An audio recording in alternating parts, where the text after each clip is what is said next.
So we are going to talk about conformity and isolation, and it has really, in a way, a continuous thread with our prior discussions when we've been talking about how social processes work and how, indeed, how people come to believe in their way or the highway, how people can be ethnocentric and, in fact, almost always tend that way. And one of the reasons is that when people are engaged with one another, they tend to conform with one another. And hence the discussion today about conformity. First, though, a word about isolation, which you're not going to read that much about, but which I need to speak about, because in a way, it's the opposite. If you're isolated, if you're not part of society, like you're really radically isolated, then something different will happen. One of the things that will happen is you will perhaps die and perhaps lose your mind.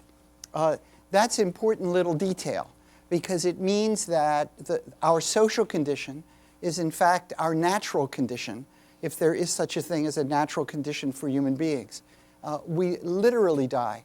And one of the ways we first got wind of the fact that the social condition is the only condition in which a decent life can be sustained is when we learned why children died in orphanages. There were studies of orphanages earlier in the 20th century, and what they couldn't figure out was why some orphanages had much higher death rates than others. This is in the United States. And even though the babies in the orphanage were being given all sorts of healthy ways of life, they were being adequately fed, their medical needs were being taken care of, yet the mortality rate was quite high. And what they learned was that the mortality rates were high in those places in which the babies were isolated from other human beings. Now, we now just take this for granted. But in 1927, 1936, for example, these ideas were not taken for granted, because a healthy body was seen in physiological terms, not in mental terms, or certainly not in social terms. The babies who were being raised in cribs with solid walls, that is, not being able to see through, as in the conventional cribs that we now know about, or in transparent plastic cribs, which those of you who've been in birth wards will notice that they are transparent. And it's in part so that people can see in, but it's also so that the infants can see out, to the degree to which their eyes are developed enough to even do that. But why take a chance? The idea is to get the child in interaction. And furthermore, of course, what stimulates a child's development, growth, and mental health and physiological survival is social interaction. Faces, touches, being talked to, and human beings responding to them. And that's now, of course, well known in conventional child-rearing literature. It's why middle-class people today who know about those things, and they're sometimes told by their pediatrician, if they didn't know it ahead of time, or their nurse practitioner, spend vast amounts of time stimulating their small child. And many of you, I would say probably all of you, who are here at NYU, it's another answer to the question of how did you get here.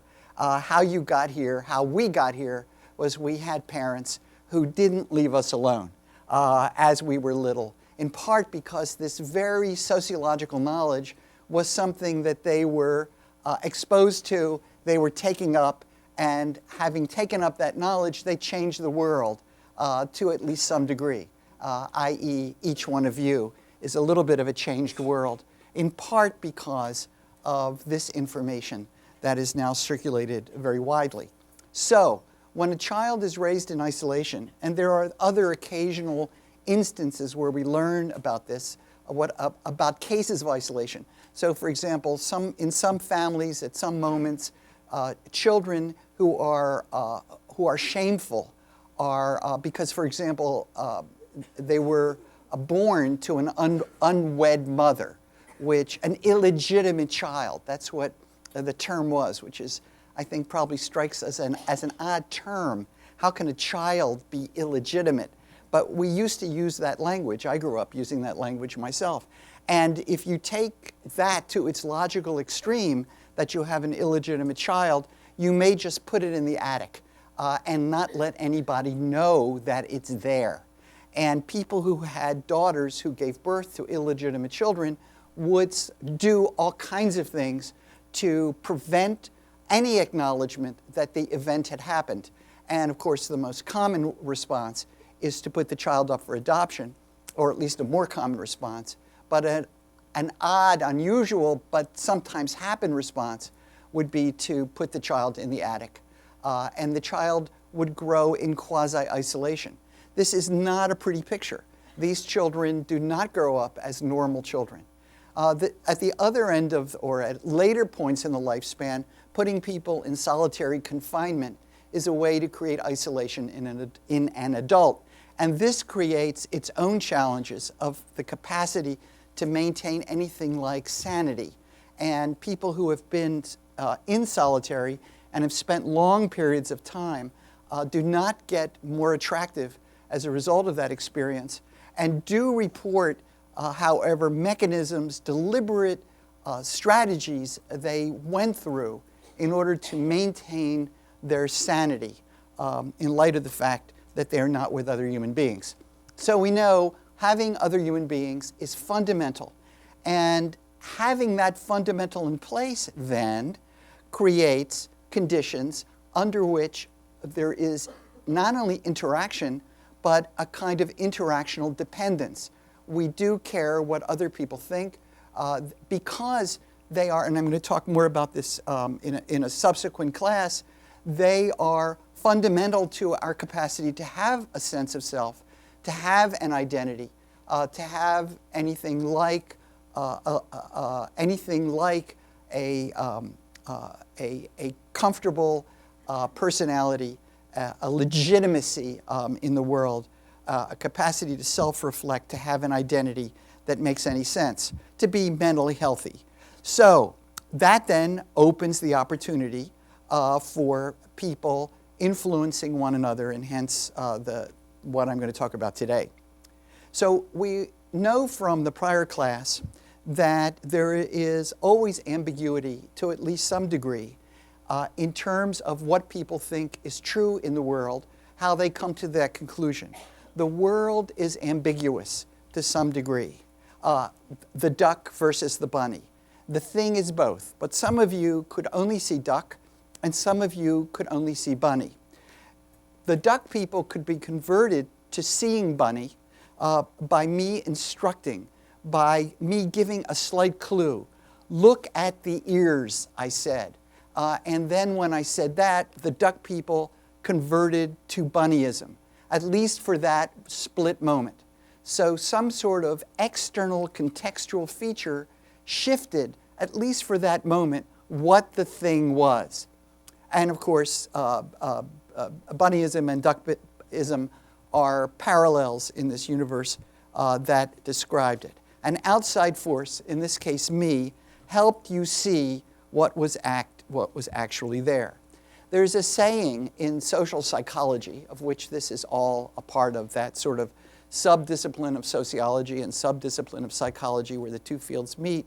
There's a kind of slogan, and it is the more ambiguous the stimulus, the more that two things that really you can't tell quite what they are, the more a cloud, let's say, or the face in the moon, let's say.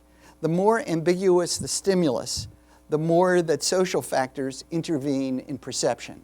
And so since that drawing was both a duck and a bunny, if in this room we had a very strong duck movement, if people made fun of you because you saw a bunny instead of a duck, there would be a good possibility that we could convert people from bunny to duck or duck to bunny. I'm now completely mixed up, and I don't know which way I'm arguing these religious movements go.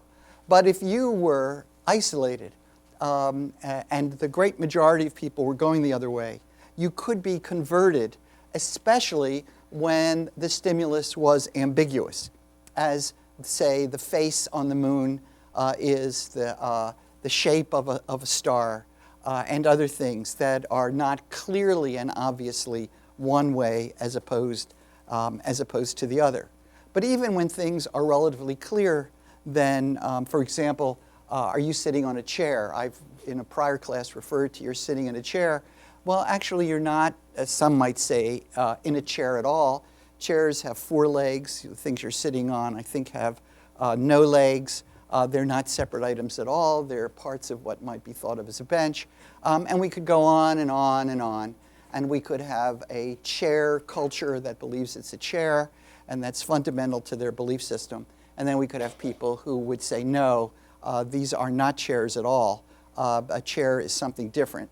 And you are deforming our knowledge of the world by calling it a chair. So even something that seems very obvious, a chair and not a chair, is something that is done by social agreement that let's just call it that, and let's not get into a big debate, and let it be a chair and let it be not a chair, and who cares? And the same thing with duck and bunny. I didn't create anything controversial in this room by having the people who believe in ducks raise their hands compared to people who believe in bunnies. If I asked the same question about believing in God, I think I'd be getting a little bit more controversial, and some of you would feel perhaps that was inappropriate for a show of hands. And of course, we could go from there to things that are even more intimate and sensitive that I wouldn't have felt comfortable with. But all through real life, people are conforming to all kinds of things that don't particularly matter, like chairs and non-chairs, ducks and bunnies, and things that matter a great deal. So how did this all get going in social science, and in particular this field of social psychology, where sociology and psychology meet up? Well, World War II, and I did a very cavalier reference a few minutes ago to the role of Germany in World War II. And immediately after the war, of course during the war itself, many people in the United States and the other countries that made up the Allied forces were very disturbed, to say the least, by what had happened in Germany. And what they couldn't get over, of course, was to try to explain genocide, the destruction of the Jews and the other groups. And they couldn't figure out how is it that the society that gave rise to Beethoven and Bach and Heine and these magnificent figures in poetry, literature, and science could at the same time give birth to this extraordinary movement, the Nazi movement, and in fact enable it to actually prevail. And among the explanations were things about, well, those are in effect, those are the Germans for you. That even though there's all this creativity that we see, there's something about being German that causes people to see the world in absolute terms, black and white, not gray, to make distinctions between the in-group, us Germans, and those outside of us. And to draw those lines very hard, very clear, and to resort to extraordinary measures to maintain the purity of what we are. There's a kind of zeal for order, and order means conformity, there's the word, and obedience to others. And some people spoke of the Germans as having an authoritarian personality. That was the term that was used, quasi-technical term used in social psychological circles, the authoritarian personality.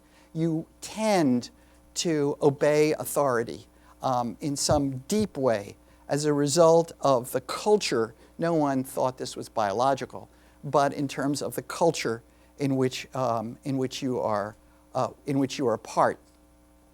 This then led to numbers of experiments to see the degree to which this so-called authoritarian personality wasn't, in fact, more widespread than among the Germans. And so studies were done in the United States especially, and among American undergraduates especially, because the undergraduates are our fodder. It's typical in universities, it might still be in this one, where freshmen in psychology classes, as part of their introductory course, are required to participate in an experiment. And this gave us the human power to keep learning through putting people in odd and unusual situations. And one of those, you're reading a number of those for this week's readings, and one of them is this thing, the Asch experiment. And I have some YouTube footage of the Asch experiment as it was actually run, and you can tell by their funny haircuts that this is the real thing. This is authentic. So let's see if I can. The Asch. You're reading it. This is just a little bit of it. Did you did you notice anything that's worth that you'd like to comment on? Did you? One thing is obvious that from your readings that you know this as well, that you get massive rates of conformity, and that people do report things that, even though I think we all found the stimulus to be unambiguous, still there was an influence. Does anyone have any? Did you notice any other thing about it? One of the things that I noticed is that before he gives the wrong answer, the right answer for the group, he hesitates. And that hesitation, we're also going to talk about things like hesitation later in the course. That hesitation is a kind of telltale that he is suffering from what social psychologists often call cross pressures, a kind of damned if you do and damned if you don't.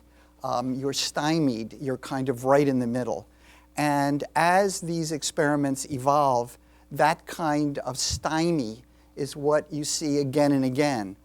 Before then, in effect, they cave. And as you saw later on, he just gives the wrong answer, which in group terms was the right answer, and without hesitation. So there is a kind of initial stage of being, well, first of all, of being wrong, of standing up to the group. This is common.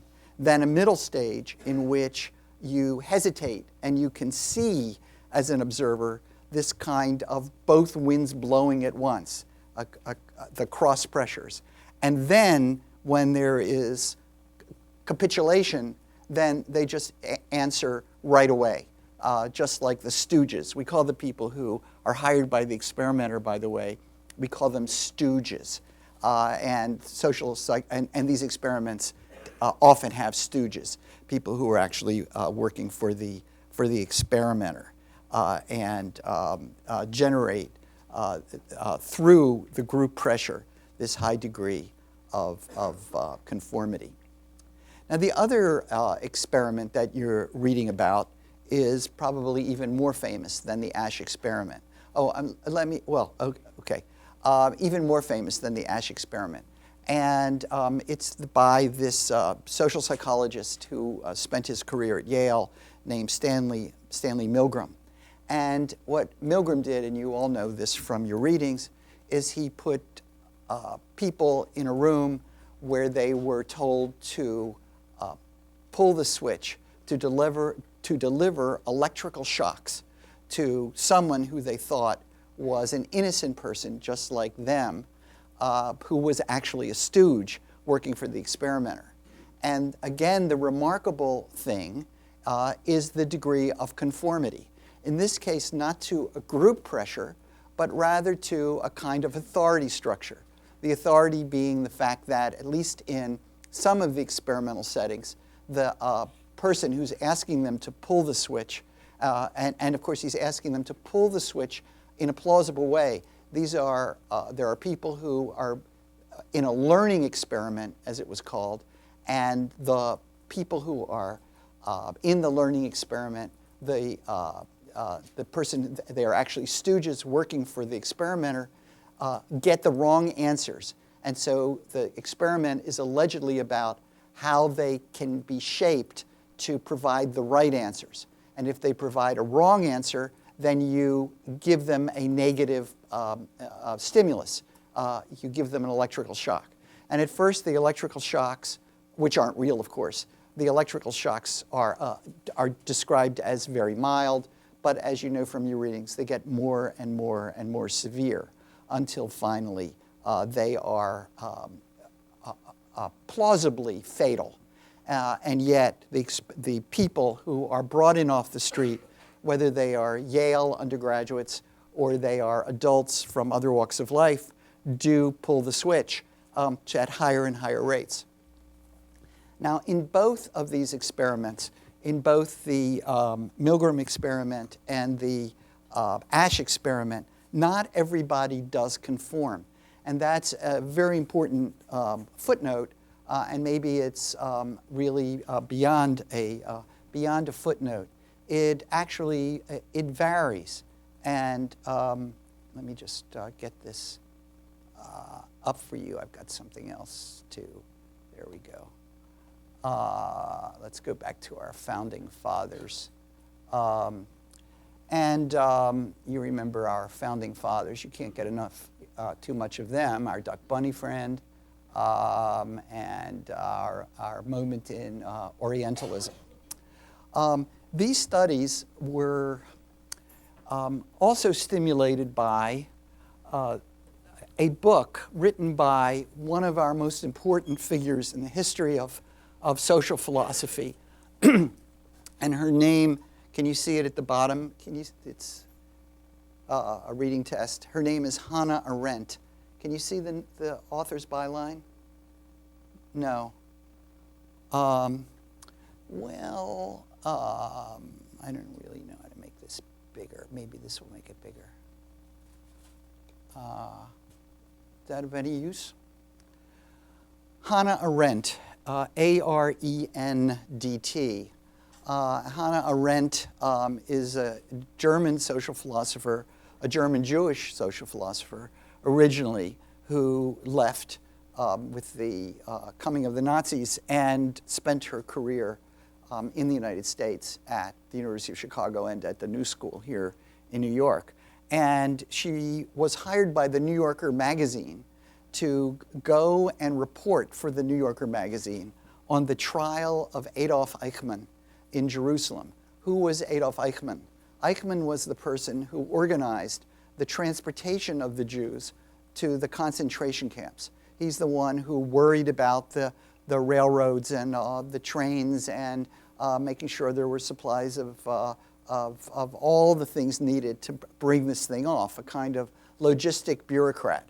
It is not easy to kill 6 million, 8 million, 10 million people. It's actually a job. And if I told you that that's what we had to do here in New York, the first thing we would have to do is confront a logistical challenge of the highest, of the most extraordinary sort.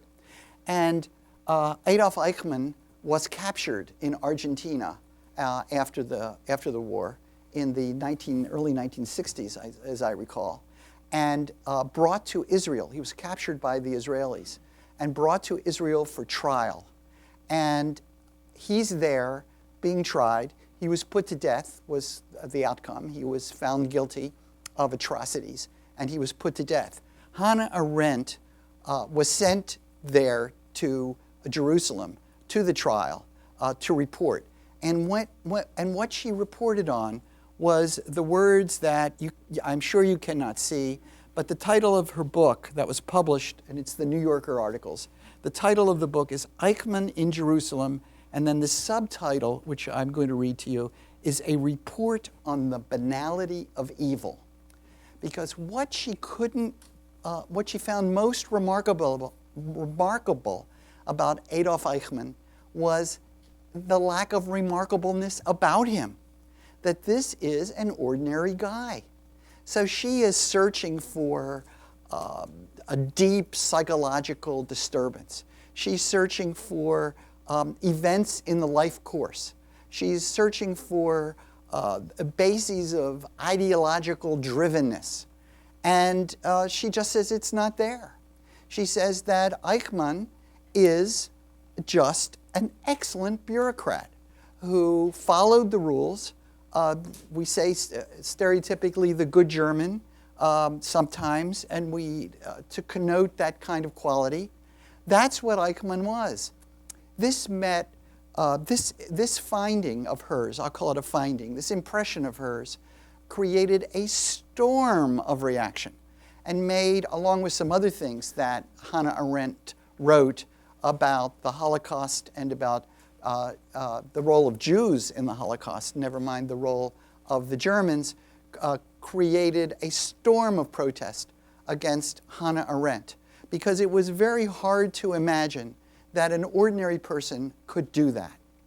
So if you put together Hannah Arendt's picture of what went on with Eichmann and what an ordinary guy could do in terms of creating such extraordinary results, with the findings of experiments like the Asch experiment, which has been repeated, as the video said, many, many, many times, and the experiments by Milgram, and many others which we won't even touch on, but which have the same goal, they tend to have a consistent result. And in social science, it's very hard to get consistent results. So when we do, it's really an amazing thing. And all of these studies done in all these sorts of ways show that Eichmann is not specific to Germany, that, to put it in a crude, strong way, there are Adolf Eichmanns everywhere. And that Americans, the home of the brave and the free, is Eichmannesque. It seems as though, from the way people respond to things like the Milgram experiment and the Asch experiment, that this tendency to conform, including to conform to authority, to go along, is very, very widespread, even in societies like ours. It might even be especially in societies like ours, for all I know. Now, I said that there were exceptions, and that's true of the Milgram experiment as well as the Asch experiment. And here you see some of the summary results from Milgram's obedience studies. And what you see is that initially 65% went all the way. Now, initially, the reason why these initial experiments are somewhat important to separate from the other ones is that in the initial experiments, and those are the ones you're reading about, the experimenter, the authority, is wearing a white coat. There's a kind of Yale quality, and people are, in effect, conforming to a high prestige figure, a scientist, maybe a quasi-medical person. But anyway, it's something that would probably generate higher conformity than in other settings. And the actual subject of the experiment, the person doing the shocking, and the person being shocked are physically separated from each other, and you don't see them being shocked as the experiment goes on.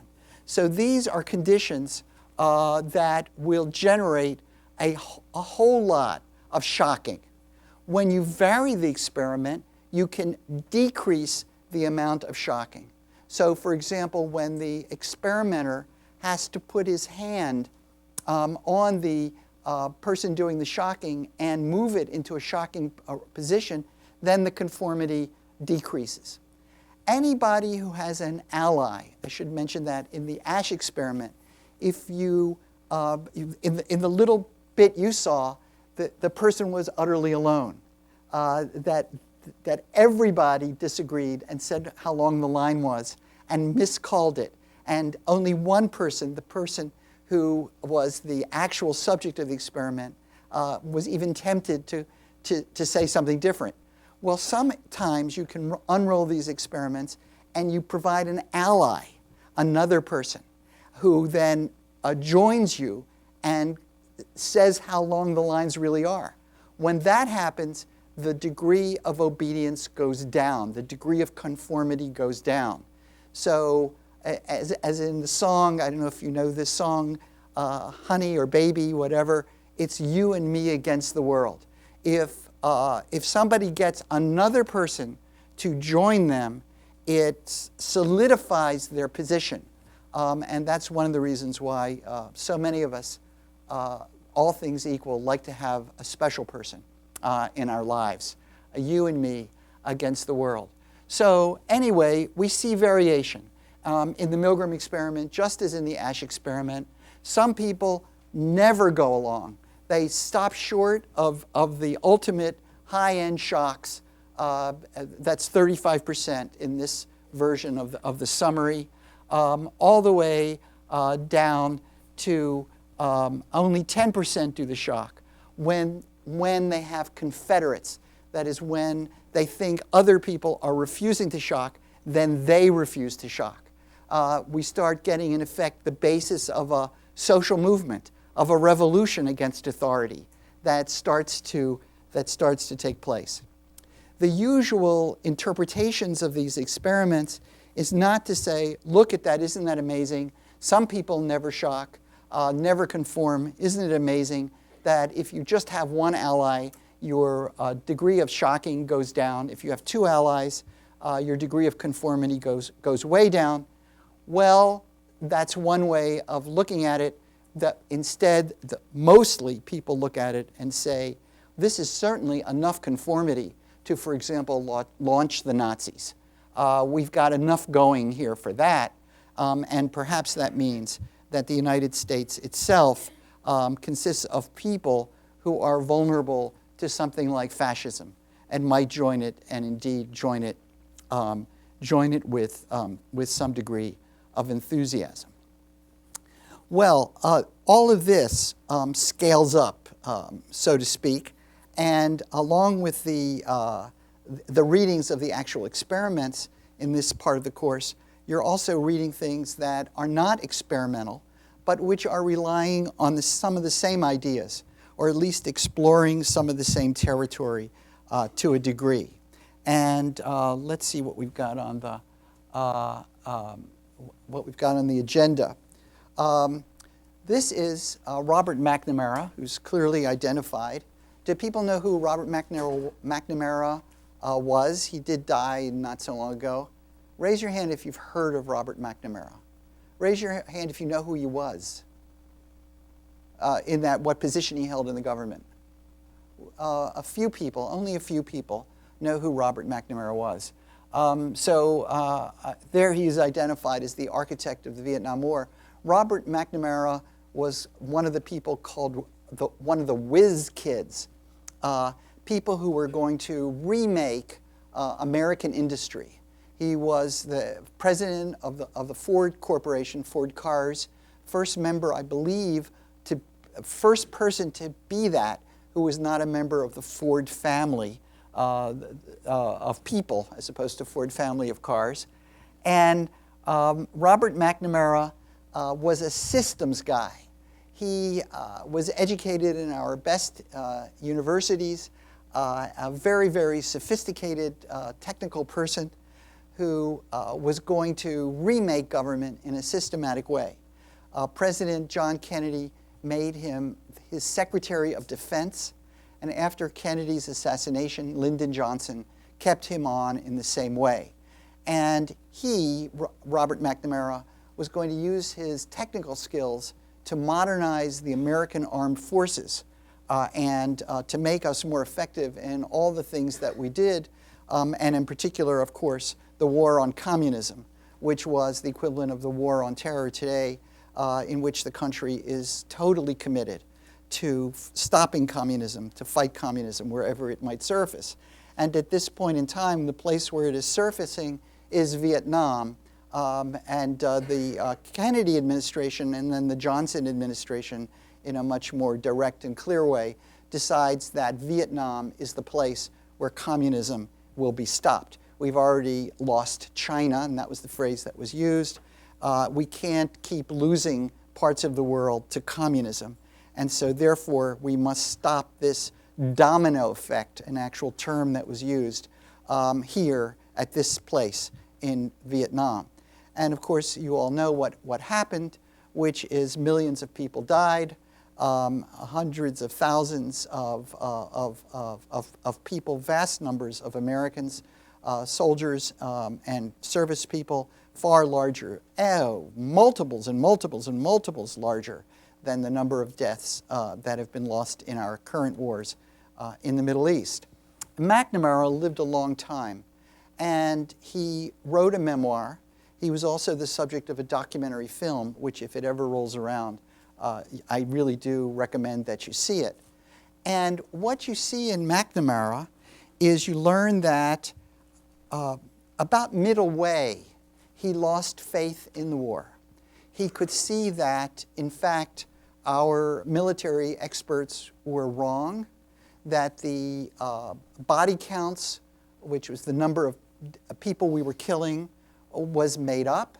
And besides that, killing individuals is really not a very good way of dealing with a war of nationalism, a war of national liberation, an indigenous population that is trying to throw off the yoke of colonialism. And that what we were up to was not working and was not going to work. The reason I bring him up and pay so much attention to him at this point in our class is because he was unable to do anything about it. Not just that he was overruled by the other members of Lyndon Johnson's cabinet or Lyndon Johnson himself, but that he couldn't bring himself to speak the truth as he knew it. That there was something about that room, a room in a way not so different than the room you saw when I showed you the bit from the Ash experiment, except of course it's a big deal room with paintings on the wall and in the White House, which in a way is bringing the kind of white-coated authority from the Milgram experiment into human interaction.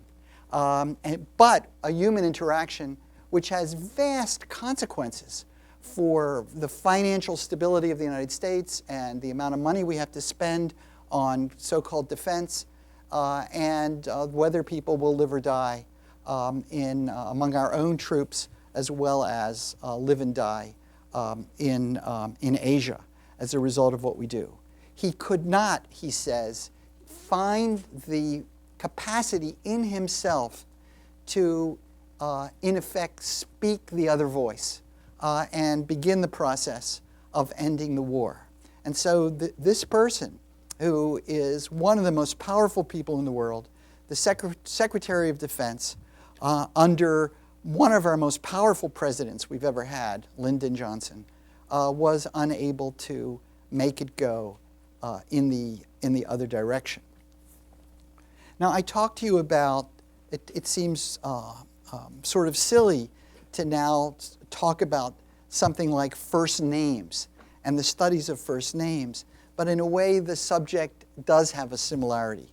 Because one of the things we learned from Lieberson's book on first names is that people, when they think they're acting on their own, when they think they're choosing a name for their child out of their own imaginations and tastes and sensibilities, are actually conforming. They're part of some larger circle of influences that are coming down upon them, that are surrounding them. And sometimes, as you just read, when Lieberson is talking about the way different ethnic groups function and make their choices, sometimes they are doing things they think are innovative, as when American Jews started naming their children not Chaim and Solomon, but name their children things like Morton and Marvin. They think they are acting on their own. They are innovating in that for the first time Jewish boys are getting names that Jewish boys did not used to have, but they are innovating in a way that is marching with their group, unawares at the time that they're doing it. They just like the name. And at the same time, or not the same time, but later on in history, African Americans are innovating as well. In this case, not to assimilate with Anglo-white America, as the Jews were doing, but rather to establish their separation, their distinctiveness from those groups. But they're conforming as well. But in this case, to what they take to be African Americanism, or something like that.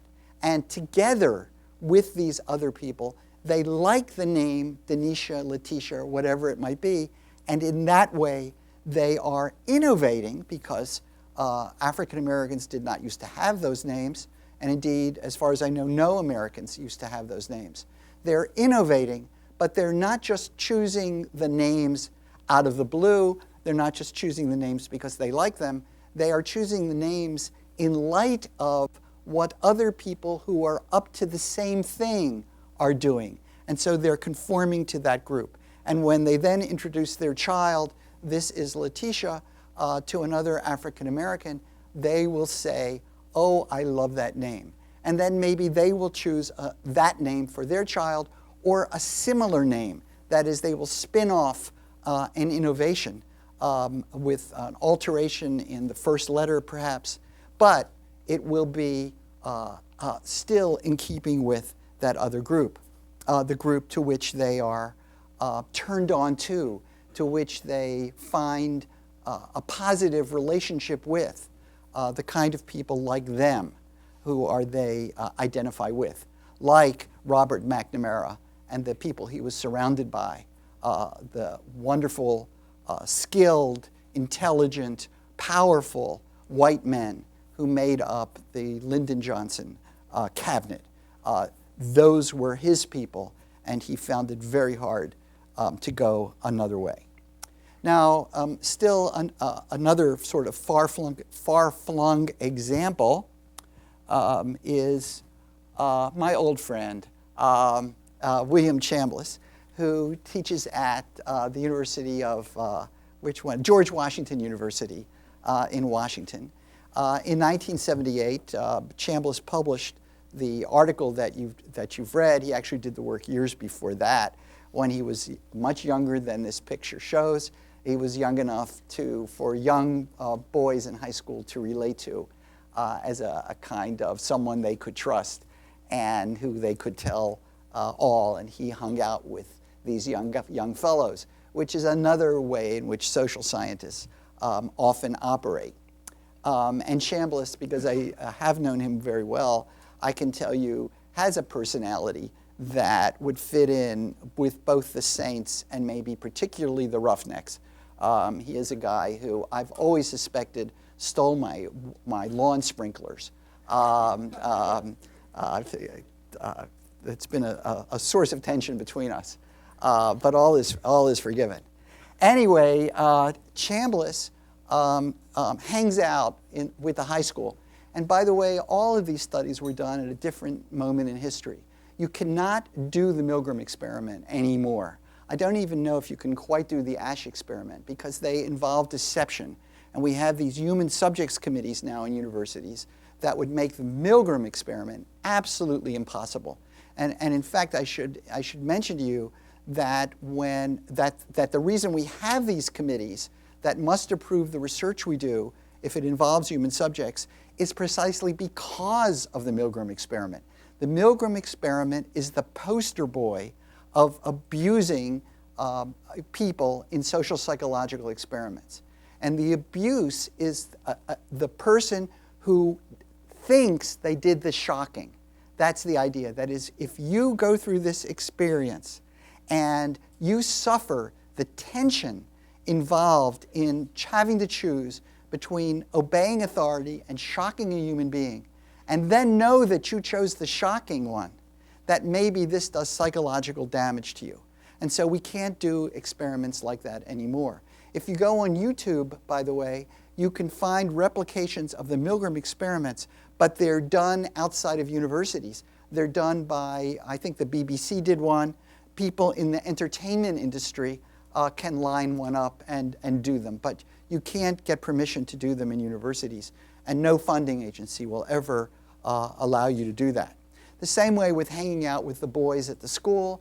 knowing the way they're breaking the law, that they're driving drunk, and just hanging out like that, that would be quite hard to bring off for an adult male in this day and age. But at a more innocent time, Chambliss could indeed do that.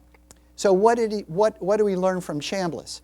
Well, we learned that the Saints and the Roughnecks are two different groups. They're different subcultures of the school, of the high school. And one of the groups, the Saints, are upper middle class boys who are kind of given an easy go and a free ride, but who are up to a whole lot of trouble. But the troubles they engage in are not punished as badly, and they tend to be excused for their activities. They're just sowing their oats and having a good time. And their fates are very different from the Roughnecks, who are working class white boys who are from a different part of the society and work their lives in somewhat of a different way. Now, Chambliss is paying a lot of attention here to social class and to the labeling process, something we'll talk about more in a future lecture, to the labeling process that labels one group as boys who are no good, the other group as boys who are just fine, even though both groups of boys are doing many things that are not good at all, and that could be classified as delinquent. Quite a preoccupation, by the way, earlier in the prior century, that boys will grow up and be delinquent. And now we see that through Chambliss's eyes that all these boys are delinquent, but different things happen with different boys. One of the underlying forces, which I'm bringing your attention to more so than Chambliss did, is the way in which these boys are different from each other. That is, that these boys, some of them do get a kick from driving in cars, from being drunk, and some of the boys, and that's the upper middle class boys, and the lower middle class boys get a kick out of different things. They get a kick out of the way they stand, like tough boys, talking back to authority, and the occasional maybe act of theft or robbery.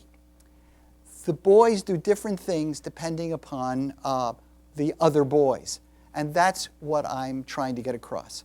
I'm trying to raise to your attention that both sets of boys are conforming, and this idea was taken up by those who study delinquency in a big way.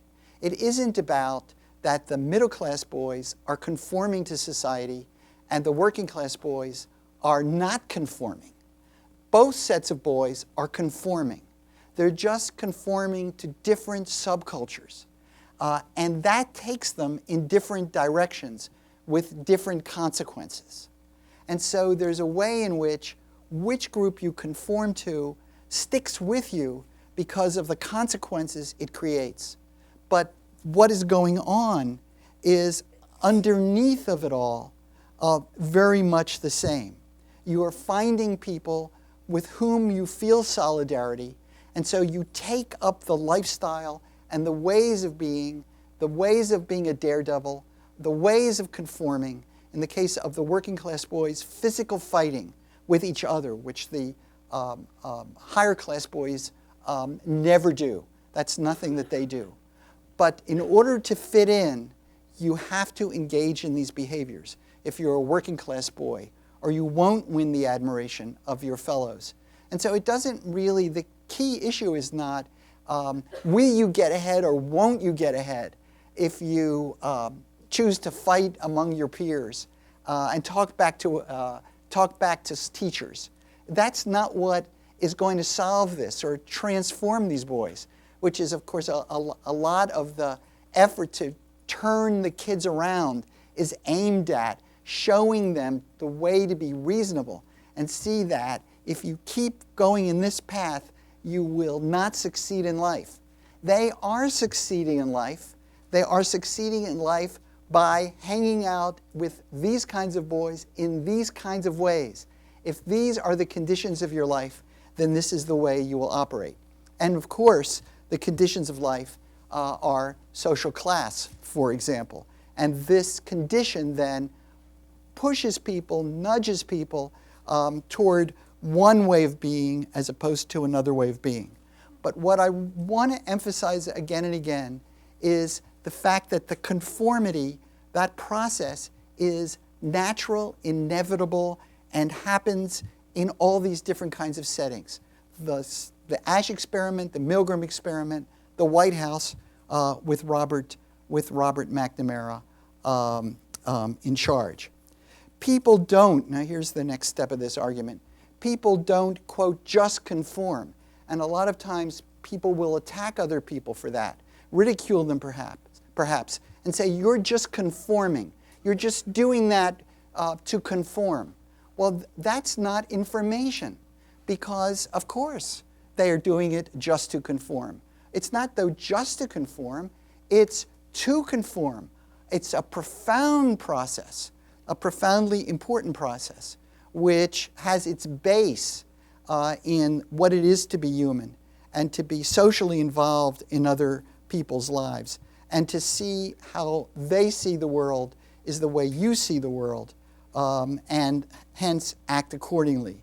The way to get dignity in any situation, whether it's the White House cabinet room or it's on the street corner, the route to dignity is to display your allegiance, your lining up with other people who are like you and who make you able to have some dignity in the world. So, what I've tried to do is to show the way that process works of conforming and how it works in all of these different settings. And in doing that, I'm trying to flag to you one of the ambitions of sociology, which is to see the way in which the same phenomenon, the same basic process, goes across settings. That it doesn't matter whether you're in the White House cabinet or you're hanging on the street corner. There are some underlying processes that are the very same, that are somehow basic to what it is to be participating in human society. And as the semester goes on, that's the thing, I think, the ambition for you to look at and in a way, and look for, and in a way it's the ambition of a social science like sociology, is to discover processes and procedures that will be true across the board in Asia, in the United States, among whites, among blacks, among the rich, among the poor, in important places like the White House, and what we take to be unimportant places like the street corner. That there are commonalities, and that is the heartland of the sociological mission, is to discover those processes that go across all these different ways of life.